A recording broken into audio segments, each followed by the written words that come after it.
Welcome to the School of Bravery podcast. My name is Emily Ann Peterson, and this is Amber Hawken. Say hi, Amber. Hey. Hello, hello. So Amber is awesome. I interviewed her a couple times before for the Bare Naked Bravery podcast, but I wanted to have her back on because this upcoming month is the theme of honesty.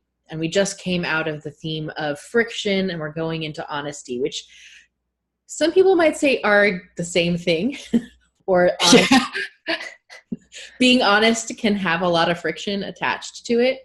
And I know that Amber is just an expert at all things honest because I see that in her all the time. So I want to have her on. But Amber, go ahead and give a little brief overview of what you're doing and working on these days before we jump into the. Sure.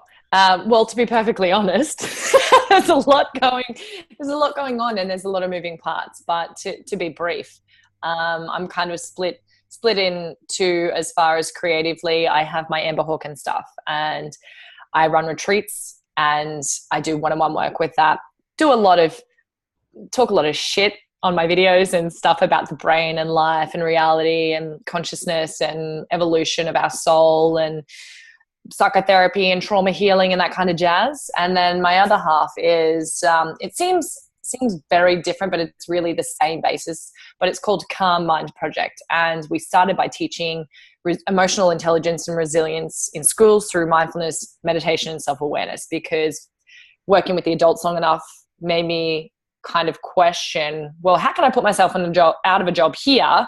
Why don't I work with the kids so we can prevent and help us evolve in a different way so we can save the world, So we do that, but we expand into the public as well because the mind is such a beautiful tool, but we need to learn how to use it. So, yeah. So with all of that work, how have you seen honesty play a role in someone's progress? We'll say their progress of their evolution, their personal evolution.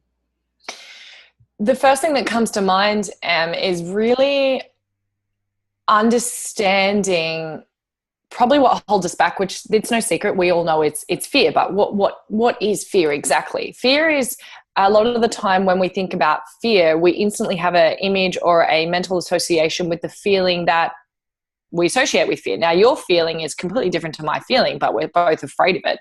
So we tend to, as human beings, be afraid of the idea of fear, not fear itself, right?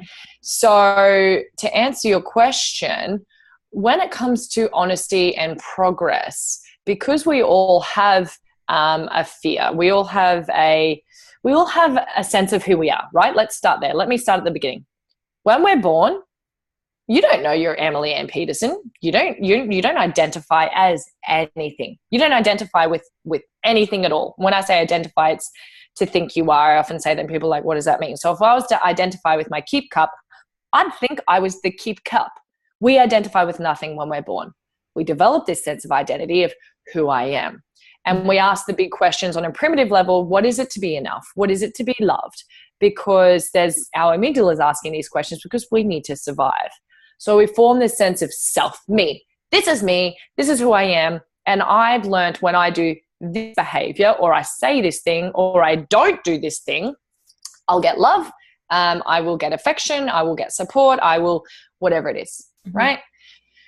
We develop this sense of who we are. And then the map of the world, right? In America, your map of the world of what right and wrong is and good and bad and love and hate, very different to everyone else in the world. Hence, there's some argument about a wall and some stuff like that, right? So I'm very embarrassed by that fact that is the case in our country. But I'm also really grateful to have work that expands beyond our borders, because to be perfectly honest, I think America, and this is like everything, when we look at someone, I know we're branching off here, but I think this is important. I promise I will come back.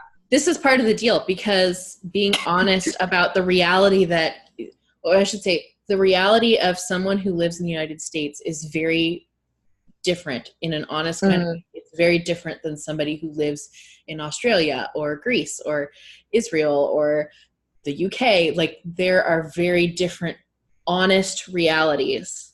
Totally. And if I'm to say right now, look, let's be honest. I'm not saying what's really honest and in a sense that what is honesty? And I think that that's the biggest question right here. And I really want to circle back to the honesty in our own identity, because I think it's important in the creative process. But it's really good to go there, because if we're talking about, well, what is honesty? And if I say, well, let's be honest, all I'm doing is giving my opinion. Like, honesty is relative. And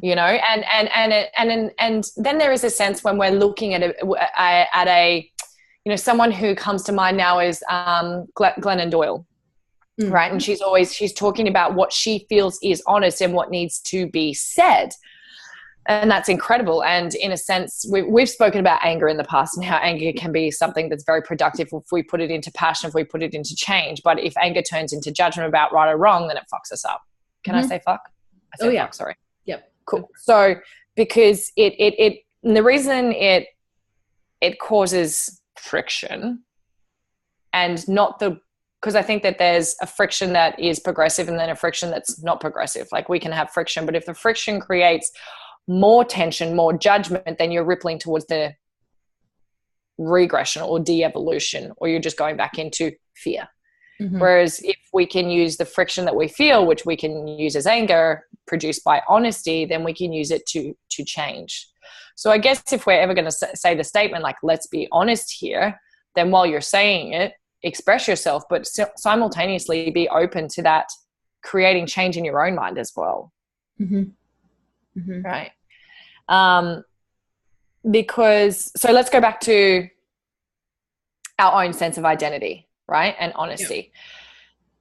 Yeah. If we're wanting, and where I'm going with this is like our fear around honesty, our fear around being honest. Why do we fear being honest? And the reason is because once we've created this sense of identity of who we are as a human being, because what I truly believe is that we have an innate essence that's it's the same kind of intelligence that a flower has.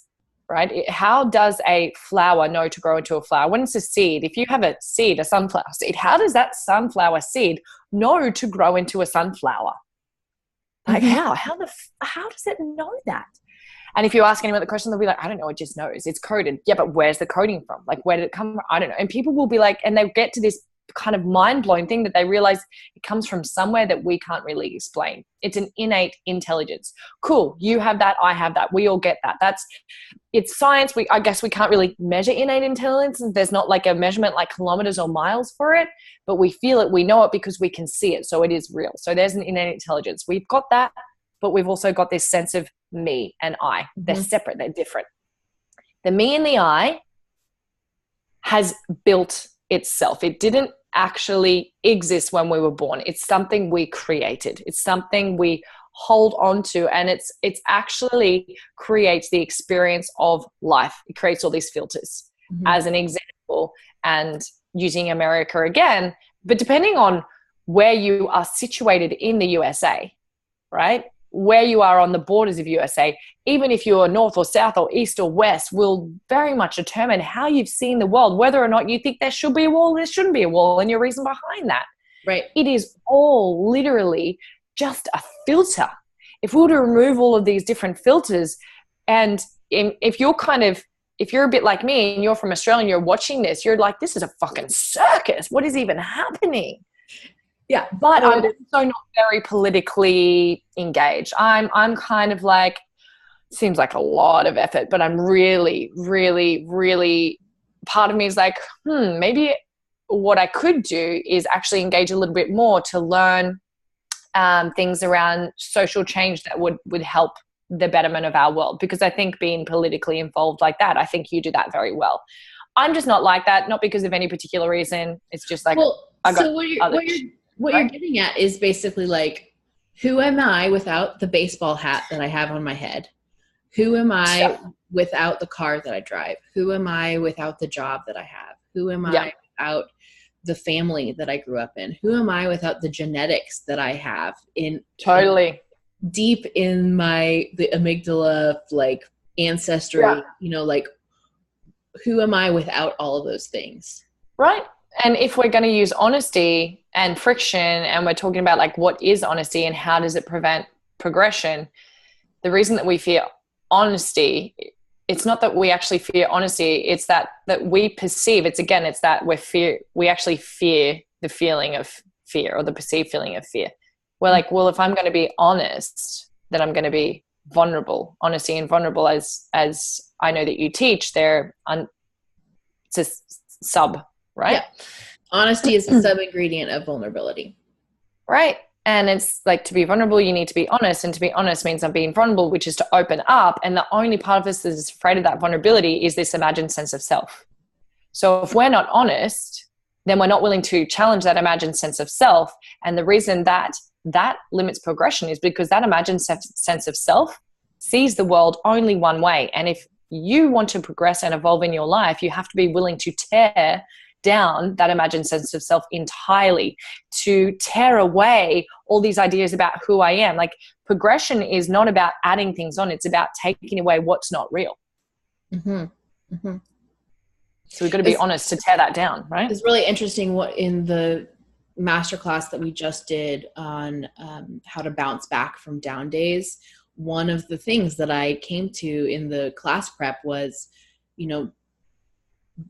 changing my lifestyle from a traditional, like, consumeristic lifestyle to a minimalist lifestyle has been a large part of helping me to be so resilient after having down days, because all of the clutter, like mental clutter, physical clutter, visual clutter, was part of the unnecessary friction that was keeping me from bouncing back after I had kind of a low day or an off day, or whatever you want to call it. So I love that. It makes perfect sense to me that in order for us to be perfectly honest and like free and open and without that kind of friction of fear, that we would have to get even more minimal. And absolutely not small minimal, but just like essential minimal. Down to what it really is. And it's funny you talk about minimalism. I just did 2.5 weeks touring New Zealand in a van with just 7 kilograms. I was like, I'm not paying for like, I don't need baggage. Like, the flights were really inexpensive because it was around Christmas, and my partner and I were like, let's just do carry on. And it's New Zealand, it's freezing. Like, even though it's summer, it's freezing. Like, you need many, many layers, and that shit's heavy. You need shoes, and we were hiking. And I got home and we moved place, of course, because you know what that's like. That's the life. And I looked at my things. I was like, I have too many things. I just went to New Zealand with 7 kilograms, and I didn't even use it all. Like, I didn't even need it. And so it's kind of going back to, and let's relate that back to about progress. It's like, well, what do we really need? And even asking the question, taking that to the next level, what do we really need to be enough? Which almost answers, it's like, okay, well, let's answer that question. What if we can answer that question? What is it to be enough? What is it to be enough? If we were to, and I use this with my clients, and I say to them, when they're having worthiness stuff or enoughness stuff or fear around moving forward and progress and action and creativity, well, what is enoughness? How do you know that you're enough? How do you know that your work's enough? How do you know blah, blah, blah? And we'll get down to it and I'll go, cool. If you were holding a newborn baby and you had to educate them on life about what, you're going to instruct them, these are the 1, 2, 3 steps to be enough, what would it be? And they'd be like, no, nothing. No, they are enough just because they are. I was like, cool. What's the difference between you and the baby? Nothing. Right. Your ideas. Right. So if we talk about enoughness and stripping it back, what is enough? It's like just being. And I think that that's a really cool, important thing to remember around honesty. It's like, what if we could use honesty and friction to progress towards our higher self? Is that too deep? No, of course not. First of all. But just to reiterate, what if we could use friction and honesty to progress into our higher selves? So when I apply that to like a business realm kind of thing, what I do with this is I am super sensitive to friction in my day-to-day life because I've built up that sensitivity. Yeah. So when I encounter, like, say, for instance, somebody is having troubleshooting issues logging into the School of Bravery site, that's friction. And it helps me to be honest about the fact that that is friction and unnecessary friction. By then I can do something about it later. I can either remove the friction or make it smoother or eliminate it completely. So, I mean, that's how I see that playing out in a business and career and creative realm, is that, like, if you are building a sensitivity to the friction and you're willing to be honest about how that friction affects the rest of things. Absolutely. And I guess that I think we sometimes have the habit as human beings to pull back from friction. It's a habit because it's painful. So our amygdala says, that hurts, let me pull back. So just like fear can sometimes guide us towards these things, friction in your business or in your everyday life, just like you were saying, can guide us to making things. It's not even more about efficiency so you can do more because it's going to be better, but as in because it removes the noise of what's not necessarily. And then if we relate, because let's be honest, if you're running your own business, it's going to be related to something higher within you. So removing friction out of your business is removing friction for your higher good of everything. So it's all intertwined. Friction, honesty. So the more honest we can be with ourselves and opening up to friction instead of closing down and thinking we need to close down to honesty. Or what about honest feedback, like we were talking about earlier? Before we started recording, we were talking about feedback loops and how you have to pick your people and your boundaries when you're sharing creative ideas and seeking feedback and things like that. So, and I think that that's part of the deal, is that if you build up a sensitivity to friction, then when you encounter a creative feedback situation and you encounter or you walk into a creative feedback situation and you encounter friction, either emotional friction or relational friction or whatever, then the existence of that friction can be a helper for guiding you to take the next step rather than just, unabashed making a scary decision later on. Exactly. So it's like, what do we do with friction? Cool. And what you said before, you built up a sensitivity to friction. Do you mean as in, what did you mean by that? Well, good question. So I think that the existence of friction by itself is not necessarily a bad thing. And so because of that, whenever I encounter it, I don't have emotional reactions to it. Right. Because I acknowledge that my emotional reactions to the friction might also be friction. It is. Right.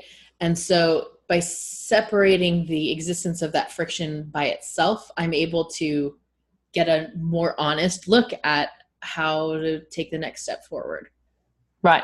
If we get caught up in the friction itself, resist the friction, we've created more friction. Whereas if we can initially see the friction for what it is, step back, and that's really emotional intelligence, right?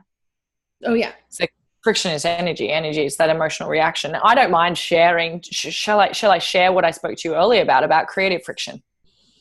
You can if you'd like. Yeah. The only other thing I was going to say is that, well, now I've forgotten it. So go ahead and share it. Because I think if you're a human being, you're going to come up against creative friction or sharing friction. Yes. And it's kind of like, well, how can we build a tolerance to friction or use friction for the better? And so this was an example where I was sharing with Emily how I was sharing with my partner part of a creative where I was in the stage of a creative process where I'm a verbal diarrhea, get it out, talk it out when I'm at a block. And my partner's like, let's fix the problem. And so. And for you, fixing the problem is fixed by the continual discussion of the problem. Right. Not by rolling up your sleeves and fixing the loose screws somewhere. Yeah. Well, I'm not there yet. Right. I'm not there yet. So I think the question here in my head is, if there's friction, or if you find that talking to certain people is creating friction, it's not necessarily a bad thing, but perhaps you can be mindful about what's helpful friction and what's not helpful friction. And what about our reactions to friction? Because that's going to determine whether we grow or shrink. Mm-hmm. And so I think knowing yourself and where you're at, knowing what you want and where you're going, will help you understand. Because even though I was talking about a creative business idea, whenever we're in life, we're creating, in a sense. We're always creating our next reality, mm-hmm. and stripping back what needs to be there. So friction can always and will always be present where there's an area of growth. But it's kind of like looking at the difference between fear and intuition. Sometimes that friction is there because of where you're at in yourself, of what you're trying to be honest about. Mm-hmm. Are you trying to be honest about, if we look at honesty as like reality, it's like, this is our current reality. So if you're trying to be honest about figuring out a problem, then trying to go into verbal diarrhea is obviously it's not going to help you. That kind of friction, not helpful. But if you're going to be going towards a space where you're going through the process in your life, whether it's a creative business idea or if it's just something like, it's the nature of the feminine energy, is that swirling. If you're there, we can create more friction by going into problem solving. Mm-hmm, so it's almost like looking at the seasons of creativity, looking at the seasons of these different things, and honesty, in a sense, I'm kind of watching this image in my head unfold of like the masculine and the feminine, and the flower and the intelligence of the flower. And it's like that, in its sense, has the beauty of shifting reality, which is what honesty is, and watching that progress, in a sense. Yeah. I'm excited because your guest expert training is on how to tell the difference between fear and intuition, which I think is this next step. Now that you recognize that friction exists, a lot of times fear is the friction. Mm-hmm. And sometimes if you don't know the difference between that fear and your intuition telling you to do something or not do something, your reaction to the friction can get a little jumbly, and you totally tend to avoid the friction, which has a bunch of other problems that we don't need to go into. But I'm excited for you to do that. So if you are a current student of the School of Bravery, then you get access to Amber Hawken's guest expert training in your student area. And if you're not a student, then we would love to have you. You can go to schoolofbravery.com and find out all the information there. And enrollment is, right now, it's as low as $25 a month. So, and that includes master classes and all the guest expert trainings and a bunch of other good stuff too. So we'd love to have you there. And go check out Amber Hawken's stuff, like her podcast, the Calm Mind Project. All of her links and everything is going to be below in the notes and the caption. The stuff down there. And Amber, I just love talking with you. I'm so honored to have a friend like you all the way across the world. Right back at you. I love it. Yeah.